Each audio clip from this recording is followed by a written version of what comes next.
اس بے شرم بے حیا کو جو نبی پاک کے گھرانے کے بارے میں بکے، اسے امام سعودی عرب میں مسجد نبی میں درس دینے والا جس نے تقریر سننی ہو میرے پاس ہے، وہ کہتا ہے یزید تو بڑا اچھا آدمی تھا، اس نے تو بڑی خدمت کی، تو میں نے اسے کہا رشتہ داری کر لیا یزید کے ساتھ، قریب ہو جا۔ شرم نہیں آتی؟ آج بھی نبی پاک کا دل دکھاتے ہو، حیا نہیں آتی، خیال نہیں آتا؟ اور لوگ گھر میں بیٹھ کے باتیں کرتے ہیں، کہتے ہیں جی جو بیت اللہ میں ہو وہ بھی برا ہو سکتا ہے۔ بیت اللہ میں تو 360 بت بھی تھے، وہ اچھے تھے۔ مدینے میں تو 360 منافق بھی رہے، پوری سورہ منافقون نازل ہوئی، وہ اچھے تھے۔ عجیب تماشا بنا دیا لوگوں نے مذہب کا۔ کہتا ہے یزید نے تو بڑی خدمت، تو عبید اللہ ابن زیاد نے قتل کیا۔ بے شرمو، اگر عبید اللہ ابن زیاد نے بھی قتل کیا تھا تو حکومت کس کی تھی؟ تو پھر یزید نے عبید اللہ ابن زیاد کو سزا کیوں نہیں دی؟ بلکہ ایک جگہ 2 گورنریاں دی اس کو، یہ حال کیا۔ بلکہ سنو کہ یزید چھڑیاں مار رہا تھا، چھڑیاں۔ امام حسین کے لبوں پہ تو نعمان بن بشیر صحابی تھے، بول پڑے، کہنے لگے یزید بدبخت، ہاتھ پیچھے اٹھا، مجھے اللہ کی عزت کی قسم میں نے سینکڑوں بار نبی پاک کو ان ہونٹوں کو چومتے دیکھا ہے۔ حضرت جناب زینب عورتوں کے مجمع میں پیچھے ہو کے بیٹھی ہیں۔ یزید کے پاس جب پہنچا لشکر تو یزید کہنے لگا دیکھو اللہ نے مجھے عزت دی اور میرے مخالفوں کا کیا حال ہوا۔ تو بی بی زینب بول پڑی، اتنے صدمے سہے پر آواز توانا ہے، جاندار ہے، جاندار۔ ہمارا کسی بندے سے جائیداد کا رٹا نہیں، ہم تو چاہتے ہیں امت اکٹھی ہو جائے، لیکن جو بندہ نبی پاک کی ماں کو دوزخی کہے، حضور کے باپ کو جہنمی کہے، یزید کو امیر المومنین کہے، اس کے ساتھ اتفاق رائے کر لیا جائے، یہ مذہب ہماری سمجھ میں نہیں آتا، بالکل نہیں آتا، قطعاً نہیں ہماری سمجھ میں آتا۔ کیسے اتحاد کر لیا جائے؟ یہاں تو میرے بھائی جو ہمارے ابا کا مخالف ہو اس سے اتحاد نہیں ہوتا، اور جو نبی پاک کے والد کو دوزخی کہے اس سے اتحاد ہو جائے۔ کہتے ہیں جی وہ جی اتنی فرقہ واریت ہو گئی، ہم کس مسجد میں جائیں؟ 60 پارٹیاں پاکستان میں رجسٹرڈ ہیں جو الیکشن لڑتی ہیں، کبھی کسی بندے کو ٹینشن نہیں ہوئی کہ کس کے پاس جائیں کس کے پاس نہ جائیں، کبھی نہیں کوئی بولا کہ اب وہ بھی کھڑا ہو گیا، وہ بھی، کوئی ٹینشن نہیں۔ مذہب کی باری ٹینشن ہو جاتی ہے، اتنا بڑا مذہب ہوتا ہے بھائی، غلط بندے بھی آ جاتے ہیں بیچ میں، تھوڑا پہچان کے چلنا پڑتا ہے صحیح کون ہے اور غلط۔ اور یہی تو ہمیں امام حسین نے بتایا ہے کہ مذہب کے اندر ہی تم نے شناخت کرنی ہے کہ بندہ ٹھیک کون ہے اور بندہ غلط۔ یہی تو کربلا ہے، یہی تو امام حسین نے بتایا، کفر اسلام نہیں، حق اور باطل۔ تو سمجھیے گا حضرت سیدہ زینب نے جب سنا نا کہ یہ کہہ رہا ہے کہ مجھے اللہ نے عزت دی، تو جناب زینب بولی، نعمان بن بشیر کہتے ہیں بی بی بولی، اتنے صدمے ہیں پر جناب زینب بولی اللہ اکبر، اس انداز میں بولی کہ پہلے قرآن مجید کی آیت پڑھی، کہنے لگی وَتُعِزُّ مَن تَشَاءُ وَتُذِلُّ مَن تَشَاءُ بِيَدِكَ الْخَيْرُ إِنَّكَ عَلَىٰ كُلِّ شَيْءٍ قَدِيرٌ۔ اور پھر کہنے لگی یزید تو بکتا ہے، کہتا ہے کہ تو عزت والا ہو گیا، یہ تیری حکومت ہے، 4 دن گزرنے دے، تجھ پہ کوئی لعنت بھی نہیں برسائے گا، اور میرے بھائی کا قیامت تک ممبروں میں اور خطبوں میں ذکر ہوا کرے گا، وقت گزرنے دے۔ جب جناب بی بی زینب بول رہی تھی تو حضور کے ایک نابینا صحابی پاس بیٹھے تھے، جناب نعمان بن بشیر کا ہاتھ ہلایا، ہلا کے کہنے لگے کیا علی آ گئے؟ تو علی کی آواز لگتی ہے، جبریل امی بول رہے ہوں جیسے، حکمت کے گوہر رول رہے ہوں جیسے، دربار دمشق میں بی بی زینب کا خطاب، منبر پہ علی بول رہے ہوں جیسے۔ میرے بھائی بس کربلا والا قافلہ تو مدینے پہنچ گیا، 3 سال یزید نے حکومت کی، شرابیں عام ہو گئیں، مکے پہ حملہ ہوا، خانہ کعبہ کا غلاف جلا، مدینے پہ اس نے حملہ کیا، 3 دن مسجد نبوی میں اس نے گھوڑے باندھے، مسجد نبوی میں صحابہ کو نکال کے اپنا اس نے امام مقرر کیا، لیکن پھر امت نے اسے قبول نہ کیا، پھر وہ رسوا ہوا اور آج تک وہ رسوا ہے۔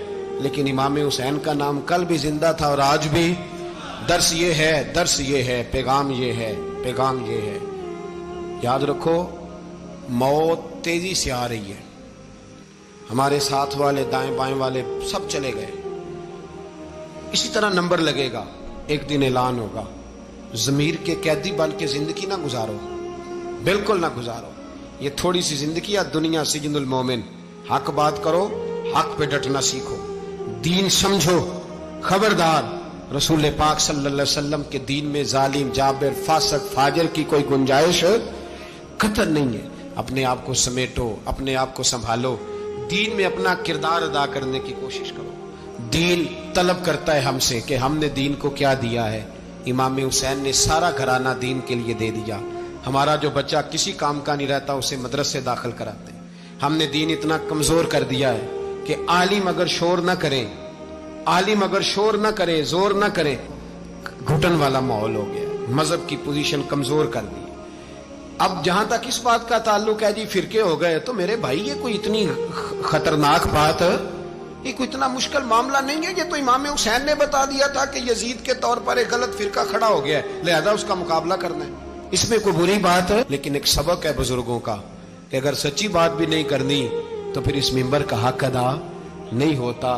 جو سچ بولے وہ حسینی ہے، جو ظالم کے سامنے کھڑا ہو جائے وہ حسینی ہے. جو مصلحت کوش ہو، جو کہے ٹائم نہیں، گراؤنڈ ریالٹی نہیں، حالات نہیں، طبیعت نہیں، موقع نہیں، تو ابھی امام حسین کے پیغام کو نہیں سمجھا.